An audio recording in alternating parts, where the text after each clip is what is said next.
Hey there, English learners from around the world. Welcome back to the English Playbook. I'm your host, David. And I'm Sarah.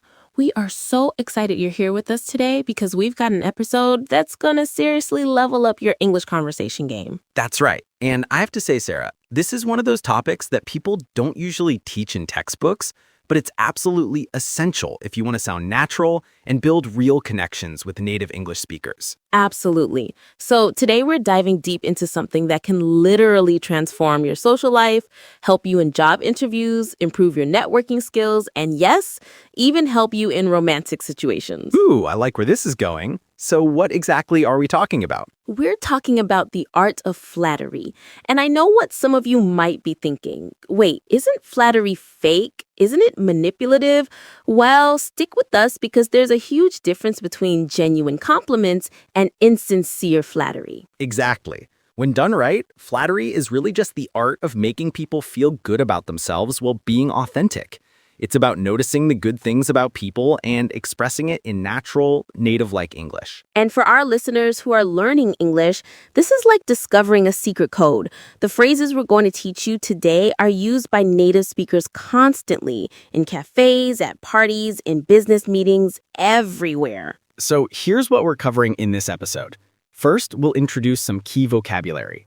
Then we'll listen to a dialogue between two women who are masters of flattery, with a surprising twist at the end. Then we'll break down the most useful flattery phrases, teach you essential small talk techniques, and share a story about when flattery goes wrong. Finally, we'll practice everything together so you can start using these phrases immediately. Before we dive in, if you're new here, welcome to the English Playbook. We're all about helping you speak English naturally and confidently. Make sure to hit that subscribe button and turn on notifications so you never miss an episode. All right, let's get started with some vocabulary. Okay, everyone. Before we jump into the main dialogue, we need to make sure you understand two important words that you're going to hear. Sarah, what's our first word? Our first word is bar exam. David, I know you're not a lawyer, but can you explain what the bar exam is? I can. So the bar exam is this incredibly difficult test that law students must pass before they can officially work as lawyers. In the United States, each state has its own bar exam, and it's known for being really, really challenging. Right. Think of it this way. You can spend 4 years in college, then 3 years in law school, but if you don't pass the bar exam, you can't practice law. It's that crucial final hurdle. We use it in sentences like, she studied for 6 months before taking the bar exam, or he passed the bar exam on his first try. He must be brilliant. Perfect. Now, our second vocabulary word is obnoxious. This is such a useful adjective, and you'll hear native speakers use it all the time. Obnoxious means extremely annoying, unpleasant, or offensive. It's stronger than just annoying. It's like really annoying. Exactly. So imagine someone who plays loud music at 2 a.m., talks over everyone in conversations, brags constantly about how great they are, and never listens to anyone else. That person is obnoxious. You can use it for people or things. For example, that car alarm is so obnoxious. Or, my neighbor is being obnoxious. He's having a party on a Tuesday night. And in our dialogue today, you're going to hear someone describe another person as obnoxious. Listen carefully for that moment. It's pretty shocking. All right, now that we've covered these two words, let's move on to the main event. Sarah and I are going to act out this dialogue for you. Picture this. Two women run into each other, probably at a grocery store or maybe at a social event. They seem so happy to see each other. But here's the thing. Pay attention to the very last line. There's a twist that reveals what's really going on. Let's do this. Hi! Oh my gosh, wow! How have you been? It's been such a long time.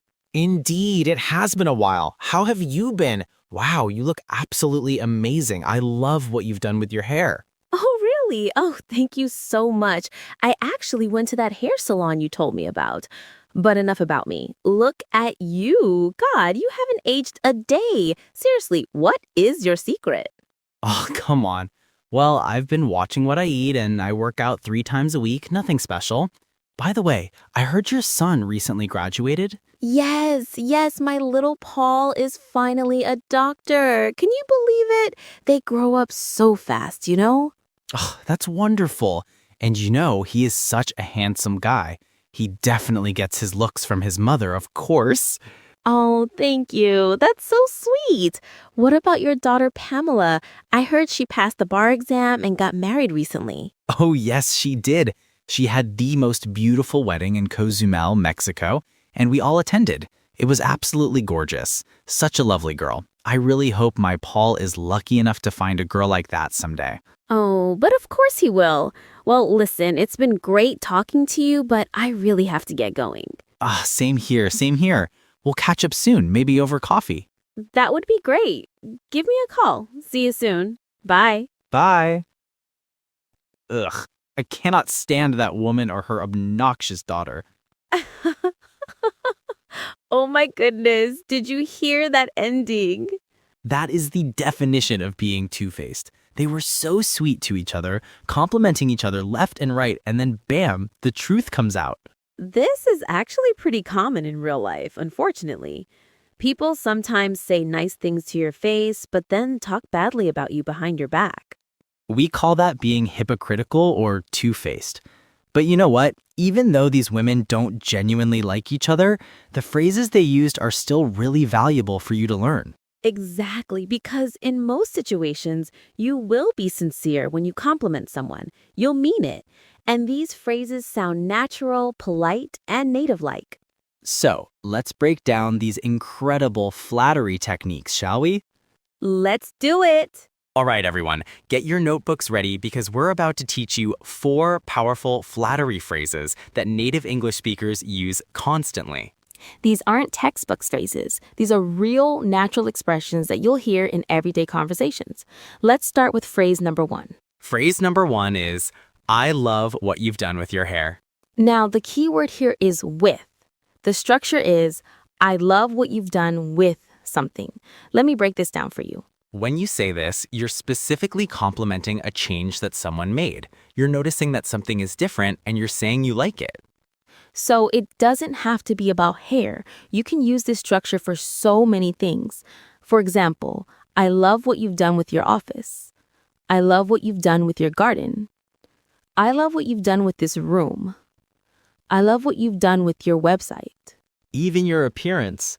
I love what you've done with your style lately. Or I love what you've done with your beard. Exactly. Now, here's a pro tip. You can combine this phrase with another structure to make it even more powerful. Listen to these examples. 1. I love what you've done with this place. Such a beautiful room. 2. I love what you've done with your hair. Such a nice color on you. 3. I love what you've done with this space. Such a wonderful garden. Did you hear that? Sarah added such a blank at the end. We'll talk more about that structure in a minute, but first, let's practice this phrase. All right, everyone listening right now, repeat after me. I love what you've done with your hair. Great. Now say it with emotion, like you really mean it. I love what you've done with your hair.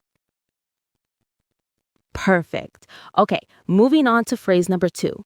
You haven't aged a day. Oh, this is the ultimate compliment, especially for anyone over 30. Right? So to age means to get older.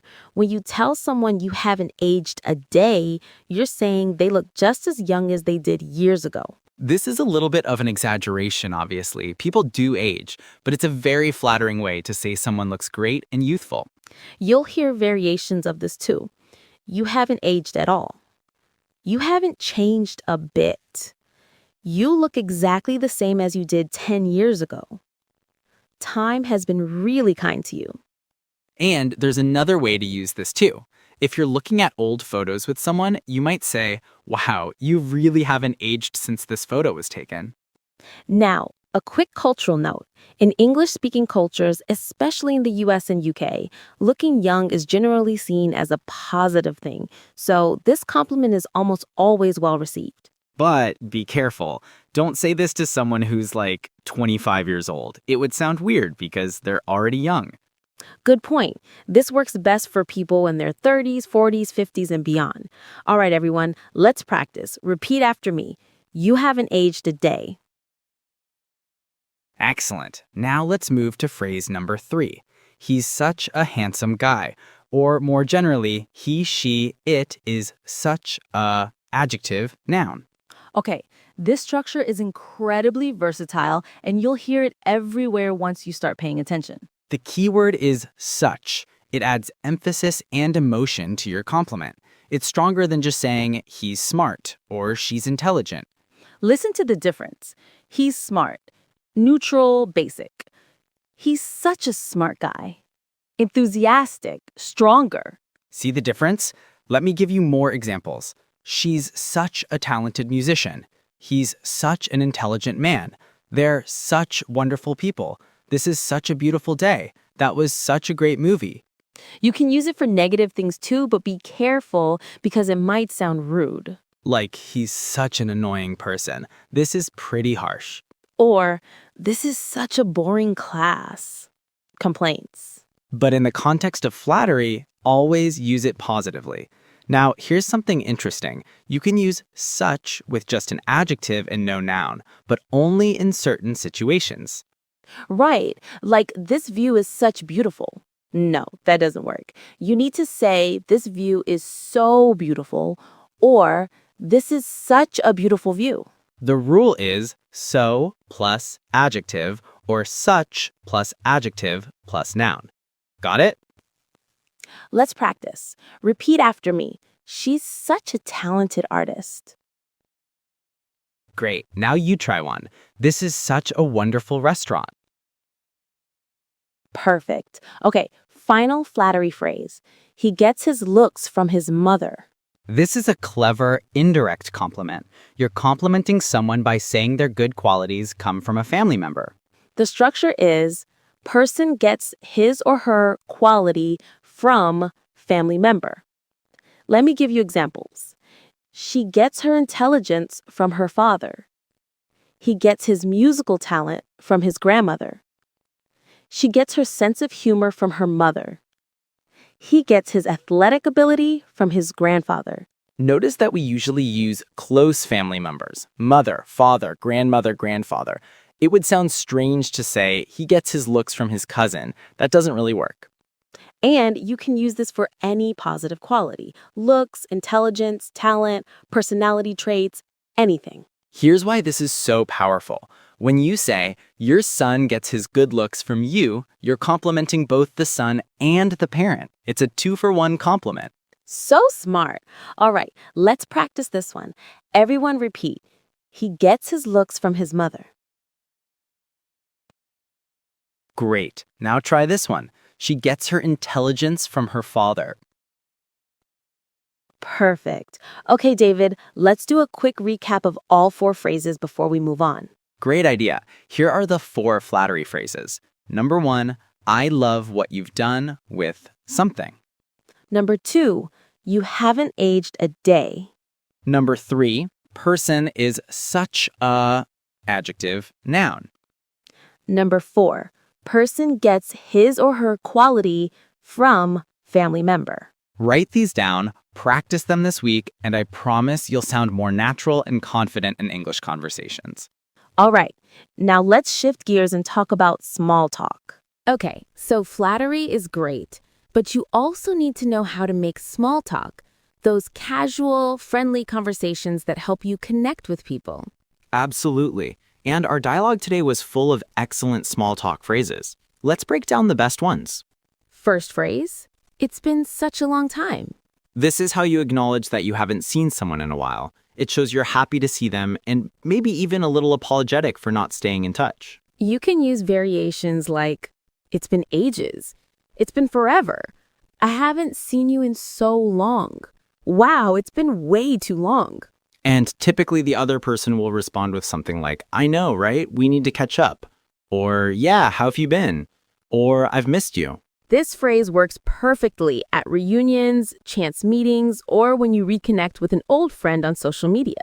All right, next phrase. By the way, I heard your son recently graduated.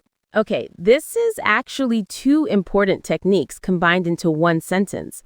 Let's break it down. First, we have by the way. This is a super common transition phrase that helps you change topics smoothly in conversation. Exactly. Imagine you're talking about the weather, and then you want to ask about someone's new job. You could say, by the way, I heard you started a new job. How's it going? Other examples, by the way, did you finish that project? Or, oh, by the way, are you free this weekend? Or, by the way, have you seen the new coffee shop downtown? It's like a conversational bridge that connects two different topics without being awkward. Now, the second part is I heard. This is how you bring up information you learned from someone else or through social media, news, etc. When you say, I heard, you're doing a few things. 1, showing you're interested in the person's life. 2, giving them an opportunity to share more details. And 3, being polite, because you're not demanding information, you're inviting them to talk. Examples, I heard you got a promotion. Congratulations. Or I heard you just got back from Japan. How was it? Or I heard you're moving to a new apartment. Notice the rising intonation at the end? That signals you're interested and want to hear more. And here's a pro tip. Always follow I heard with something positive or neutral. Don't say, I heard you got fired or I heard you broke up with your girlfriend. That's too direct and could be painful for the person. If you want to address something sensitive, you might say, I heard you're going through a difficult time. I'm here if you need anything. Much better. Okay, let's practice. Everyone repeat, by the way, I heard you got a new job. Great. Now try, I heard you just came back from vacation. How was it? Perfect. All right, our final small talk phrase is, it's been great talking to you, but I have to get going. This is the perfect exit strategy for any conversation. It's polite, friendly, and clear. Let's break it down. First, you compliment the conversation. It's been great talking to you. This makes the other person feel good. Then you add, but I have to get going. The word get going simply means leave. It's casual and natural. You can also say, I have to run. I should probably head out. I need to take off. I've got to go. I should get moving. And it's always good to give a reason, even if it's vague, like, I have a meeting in 10 minutes. I need to pick up my kids from school. I have to catch my train. I have some errands to run. And then, to keep the door open for future conversations, you can add, let's catch up soon, or we should grab coffee sometime. We should not wait so long next time, or I'll call you. Perfect. So the full formula is 1, compliment the conversation. 2, state you need to leave. 3, optional, give a brief reason. 4, optional, suggest future contact. Example, it's been great talking to you, but I have to get going. I have a dentist appointment. Let's grab lunch next week. See how smooth that is? Let's practice. Repeat after me.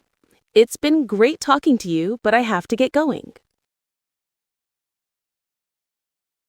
Excellent. Now try this complete exit. I've really enjoyed catching up, but I should probably head out. Let's do coffee soon.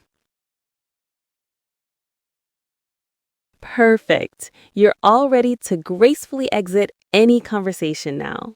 All right, Sarah. We've spent a lot of time teaching people how to flatter and make small talk, but I think it's really important to talk about the dark side of flattery. Absolutely, because flattery can be used to manipulate people, and that's definitely not what we want to encourage.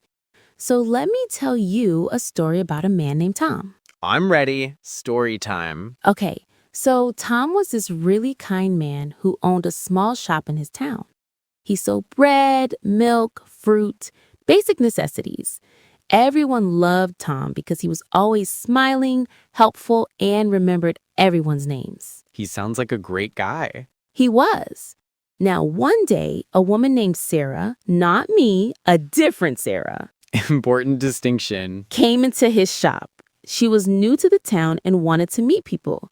The moment she walked in, she started complimenting Tom. What did she say? She said things like, Tom, you have the best shop in town. Everything looks so fresh and clean. And Tom was happy to hear it. He said, thank you, Sarah. I try my best. That seems innocent enough. Right. But here's where it gets interesting. Sarah came back every single day. And every day she would flatter Tom. She'd say things like, Tom, you're so smart. You remember everyone's favorite things to buy. Or, Tom, you have the nicest smile. It makes everyone feel happy. Okay, that's starting to sound a bit excessive. Exactly. But Tom felt good when Sarah said these things. He started looking forward to her visits. He trusted her because she was so nice to him. Oh no, I think I know where this is going. So one day, Sarah came to the shop with a big smile. She said, Tom, you are so kind and strong. I know you can help me. And let me guess, she asked for money. Bingo. She said, I need some money. Just a little bit.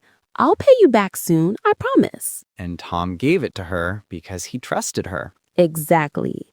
Tom thought for a moment. Sarah had always been so nice to him, always saying wonderful things.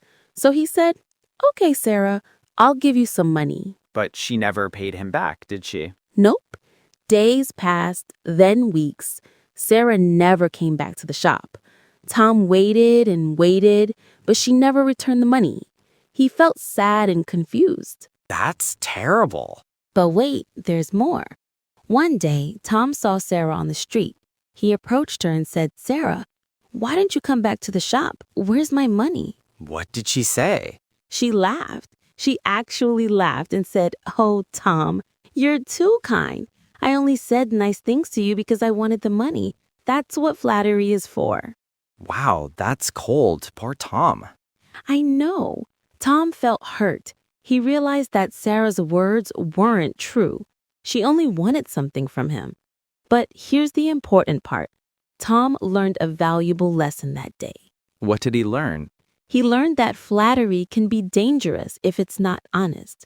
Some people use flattery to get what they want. Tom decided he would still be kind, but he would listen carefully to people's words and pay attention to their actions. That's wisdom right there. Don't just believe every nice word you hear. Exactly. But the story has a positive ending. A few weeks later, a little boy came into Tom's shop. The boy said, Tom, you are the best baker in town. My mother loves your bread. Aw, that's sweet. And here's the thing. Tom could feel the difference. The boy's words were genuine. They came from the heart.